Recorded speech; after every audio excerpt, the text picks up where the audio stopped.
So next we have this example 5.3। तो फिर इसको सॉल्व करते हैं अब हम। थोड़ा सा मैंने खुद ही अरेंज किया है ये टेबल वगैरह बना के यहाँ पे, ताकि हम इसको प्रॉपरली सॉल्व कर सकें। ठीक है,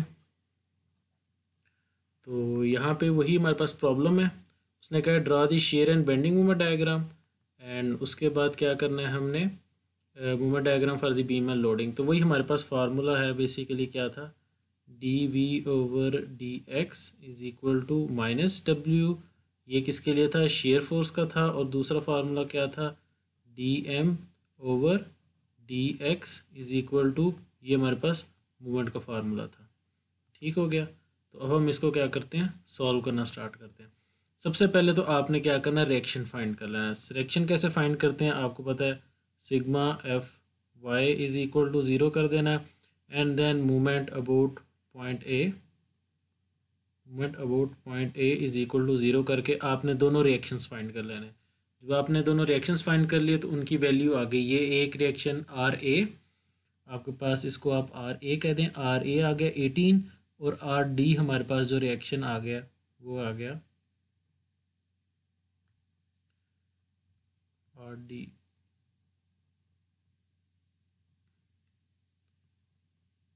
आर डी, ठीक है, आर डी हमारे पास रिएक्शन आ गया। अब हमने क्या करना है नेक्स्ट,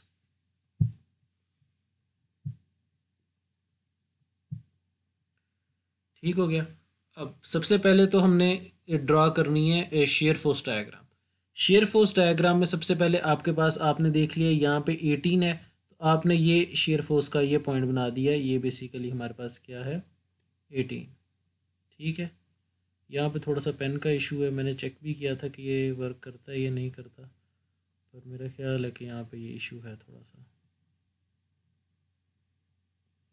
आई डोंट नो क्या इशू है इसका, कभी वर्क करता है कभी नहीं करता। ठीक है, आपके पास यहाँ पे क्या बन गया, पॉइंट 18 पाउंड फोर्स। ठीक हो गया। ये आपने यहाँ पे ये वाला पॉइंट जो है, ये वाला बेसिकली ये पॉइंट आपने क्या कर दिया, 18 आ गया आपके पास। ठीक है, और इसका यूनिट क्या बेसिकली क्या, के I P S, pound kilo pound force. ठीक है, उसके बाद अब यहाँ पे ए से बी तक कोई फोर्स नहीं है आपके पास, यहाँ पे इस जगह के ऊपर, इस जगह पे कोई फोर्स नहीं है, तो ये हमारे पास क्या रह जाएगा, फिर कांस्टेंट रह जाएगा। कांस्टेंट क्यों रह जाएगा हमारे पास, क्योंकि हमारे पास फार्मूला क्या होता है, डी वी, ये जो फार्मूला लिखा हुआ है D V over D X, हमारे पास formula D V over D X is equal to क्या चीज़ होती है, ओमेगा माइनस ओमेगा। ठीक है, तो यहाँ पे क्या है, ओमेगा चेंज हो रहा हो, मतलब ये जैसे ओमेगा था यहाँ पे कोई फोर्स चेंज हो रही है। जब यहाँ पे फोर्स चेंज नहीं हो रही तो इसका आंसर क्या आ जाता है, 0 आ जाता है। जब इसका आंसर 0 आ जाता है तो फिर हमारे पास ये वाली चीज़ जो है ये कांस्टेंट है यहाँ पे। ठीक हो गया, ये वाली चीज़ हमारे पास कांस्टेंट रहेगी, तो ये हमने ऐसे करके ड्रॉ कर दी लाइन। उसके बाद नेक्स्ट पॉइंट पे हमारे पास क्या आ गया, कितनी फोर्स है इस जगह के ऊपर, 20 है। तो 18 अपवर्ड गए थे, 20 वापस आ जाना है हमने, तो 20 वापस आएंगे तो ये कहाँ पे आके रुकेगी,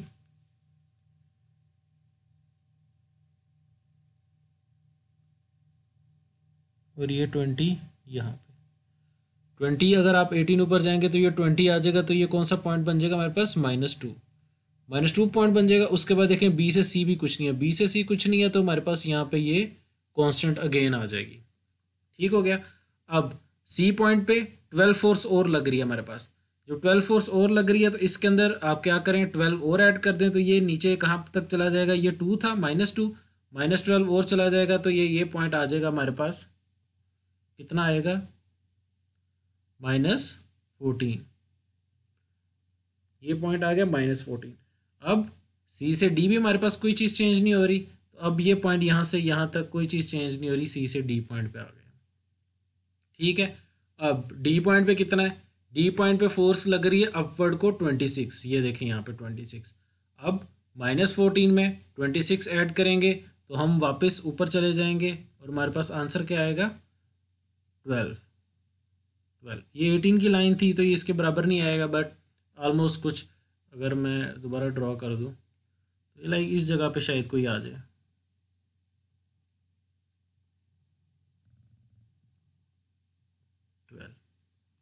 12 आ गया।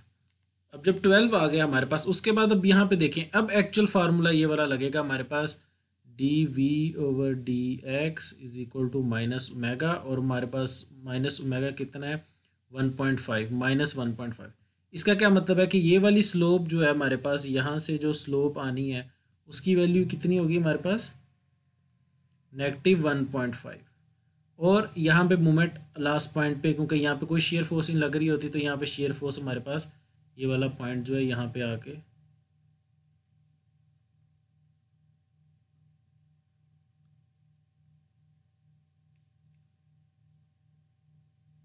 इस जगह पे ये पॉइंट आके ज़ीरो के साथ टच कर जाएगा, क्योंकि ई पॉइंट पे कोई शेयर फोर्स नहीं। ठीक हो गया। अब ये हमारे पास शेयर फोर्स डायग्राम बन गई। अब हमने क्या करनी है, बेंडिंग मोमेंट डायग्राम बनानी है, ये वाली डायग्राम जो हमारे पास है। यहाँ तक आपको क्लियर हो गया।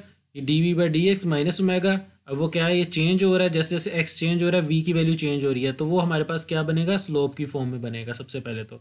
और उसकी स्लोप क्या होगी, ये D V by D X, इसकी स्लोप क्या है -1.5 -1.5, और वो हमने ऐसे नेगेटिव है तो नेगेटिव में नीचे को स्लोप लगेगी।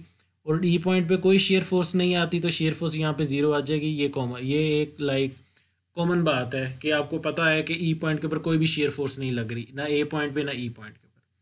अब हम मूवमेंट के ऊपर चले जाते हैं। अब मूवमेंट यहाँ पे हमारे पास ये दो पॉइंट्स हैं, ठीक है, यहाँ से स्टार्ट करते हैं। एक ये वाला पॉइंट है, एक ये वाला पॉइंट है, ठीक है। अब हमारे पास मूवमेंट का फार्मूला क्या था, ये लिखा हुआ है, D M over D X into V, ठीक है।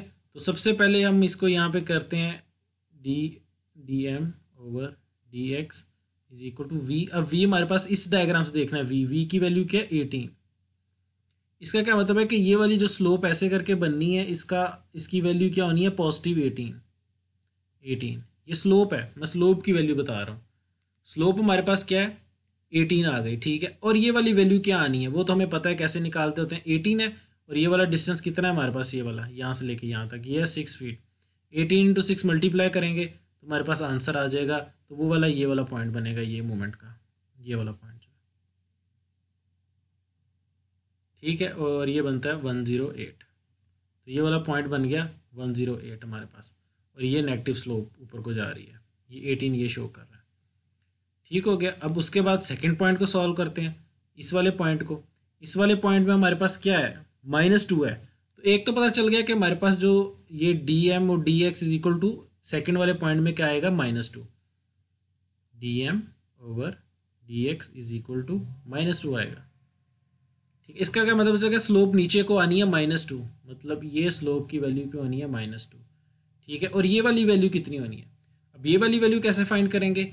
यहाँ पे हमारे पास क्या था, -2 है यहाँ पे, और ये डिस्टेंस कितना है हमारे पास 8 × 2 16 हो गया। तो यहाँ पे 108 में से ये 16 निकाल देंगे तो हमारे पास क्या आंसर बचेगा, वो यहाँ पे वैल्यू आएगी, ठीक है। आपने डिस्टेंस को ये 2 से -2 से मल्टीप्लाई किया, ठीक है। 8 × 2 16 हो गया, 16, और यहाँ पे आंसर क्या आया था 108। 108 में से आपने क्या किया, 16 माइनस कर दिया, क्योंकि ये हमारे पास ये था 8 फीट, और ये कितना था 6 फीट, ठीक है। और -2 की स्लोप है, तो अब हमारे पास ये वाला पॉइंट आ जाएगा। और इस पॉइंट की वैल्यू जो आएगी, अगर आप इसको कैलकुलेट कर लें तो आई गेस ये 92 बनता है, ऐसी है ये वैल्यू। मैं क्योंकि ओरल कैलकुलेट कर रहा हूँ, इसमें गलती भी हो सकती है। 108 16 92 बन गया, ठीक हो गया। अच्छा, अब नेक्स्ट वाला आप सॉल्व कर लेते हैं। अब यहाँ पे है -14 समझ आ गया कि इसकी स्लोप कुछ ऐसे करके बननी है -14 की। और ये वैल्यू क्यों आनी है, वैल्यू अगेन वैसे कैलकुलेट करनी है, -14 इंटू ये डिस्टेंस कितना है 10, ये 140 हो जाना है 140। और हमारे पास यहाँ पे भी कितनी वैल्यू थी 92, 140 - 92 कर देंगे तो हमें पता चल जाएगा कि ये जो पॉइंट है ये यहाँ पे जाके किस जगह पे लगा। ये स्लोप हमारे पास कितनी है जी,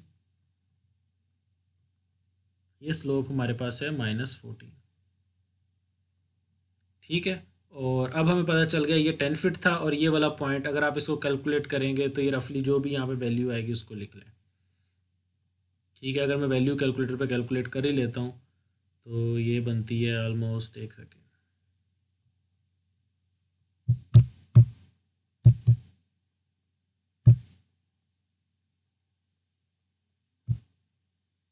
ये बनती है -48, m इज़ इक्वल टू -48, अगर हम सही कैलकुलेशंस करके चाह रहे हैं।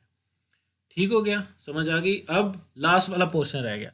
लास्ट वाले में हमारे पास क्या है, स्लोप पहले ही हमारे पास -1.5 है। अब अगर आप फार्मूला लिखें dm/dx इज इक्वल टू -1.5 और वो स्लोप की फॉर्म में, तो अब वो क्या बनेगा, x होगा हमारे पास, तो x का स्क्वायर हो जाता है। तो अब ये यहाँ पे कर्व बनेगी, ये पैराबोलिक बनेगी, यहाँ पे जाके टच होनी है। ठीक है, ये कंप्यूटर यहाँ पे पेन क्या है, थोड़ा सा इशू भी है, तो ये यहाँ पे एक पैराबोलिक बनेगा और यहाँ पे जाके टच हो जाएगा आपके पास। ठीक है, और यहाँ पे अगेन आपके पास मूवमेंट का आंसर क्या आएगा, 0 आएगा। Movement at point E, movement at point E is equal to 0। तो ये बेसिकली हमने अभी पढ़ा है उससे relationship between load, shear and bending movement diagram. वो बेसिकली ये थी कि आपने लोड को यूज़ करते हुए क्या किया, आपने लोड को यूज़ करते हुए शेयर फोर्स डायग्राम बना ली, and then shear force diagram को यूज़ करते हुए बेंडिंग मूवमेंट डायग्राम बना ली। ठीक है, तो ये पैराबोलिक है आपके पास, इसको लिख लें, मेंशन कर लें अपने नोट्स में। और ये हमारे पास दोनों डायग्राम्स कंप्लीट हो गई। अब अगर इसके अंदर कोई आगे हमें कोई चीज़ उसने पूछी होगी, लेट्स टी पॉइंट पे मैक्सिमम शेयर फाइंड करें या कोई भी, तो हम सिंपल फार्मूला लगा के उसको कैलकुलेट कर लेंगे। ये बेसिकली उस केस में हमने किया है कि जब हमारे पास ज़्यादा फोर्सेज आ जाएंगे, जिस तरह यहाँ पे ज़्यादा फोर्सेज हैं, ये डिस्ट्रीब्यूटिव फोर्स है, यहाँ पे भी एक पॉइंट है, उस केस में जब कॉम्प्लिकेटेड हो जाता है तो हम इस मेथड से सॉल्व कर लेते हैं। होप आपको थोड़ा सा समझ आ गया होगा। थोड़ी सी आप प्रैक्टिस करें खुद क्वेश्चंस की, तो फिर आपको ज़्यादा बेहतर समझ आएगा। सिर्फ ये प्रैक्टिस है, ये आपको समझ आ सकती है, ये ऐसे नहीं आ सकती। ठीक है, तो अब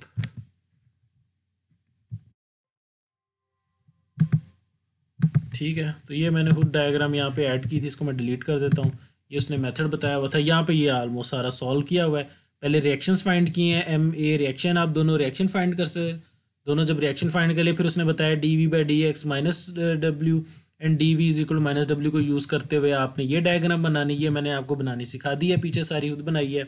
एंड देन सेकंड में उसने ये वाली डायग्राम बना के उसके बाद ये डायग्राम बनाई थी। ये सारी वैल्यूज़ भी ऑलमोस्ट ठीक थी, हमने जो भी कैलकुलेशन किया, तो उसके बाद आप मैंने ये डायग्राम भी आपको बनानी सिखा दिया। तो यहाँ पे पढ़ लेते हैं, apply the relationship between bending movement and shear to develop. ठीक हो गया, bending movement at A and E 0। तो ये उसने वही बेसिकली जो मैंने आपको स्टेप्स हैं वही यहाँ पे इंग्लिश में एक्सप्लेन किया मैं कि कैसे कैसे उसको फाइंड करना था। ठीक हो गया, तो ये नेक्स्ट प्रॉब्लम स्टार्ट हो गया। तो होप आपको ये समझ आ गया होगा।